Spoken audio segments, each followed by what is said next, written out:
దేవుని తెలుసుకొని హ్మ్. ఆ ఢీ వదిలేయడానికి కారణం? ఢీ డాన్స్ వదిలేయడానికి కారణం, సినిమా డాన్స్‌లకి నేను వదిలేయడానికి కారణం ఏంటంటే అన్న, పరిశుద్ధ గ్రంథం చెప్తుంది, పవిత్రంగా ఉండమంటుంది. నాకు డాన్స్ అంటే చాలా ఇష్టం. ఇప్పటికి గూడా నేను తప్పకుండా నా దేవుడిని నేను ఆరాధిస్తా.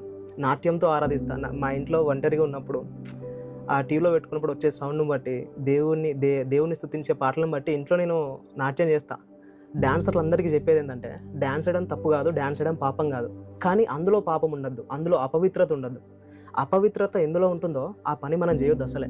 ఓకే. ఎందుకంటే అన్న, ఆ అపవిత్రత ఉన్న దాన్ని మనం జేసినప్పుడు మనం నిత్య నరకానికెళ్తాం. మనకు పరలోక రాజ్యం ఉన్నది. ఆ పరలోక రాజ్యాన్ని మనం పొందుకోవాలంటే, మనం చేసే ప్రతి పని గూడా పరిశుద్ధమై ఉండాలె. అంటే పరిశుద్ధమైన పనులే మనం జేయాలె.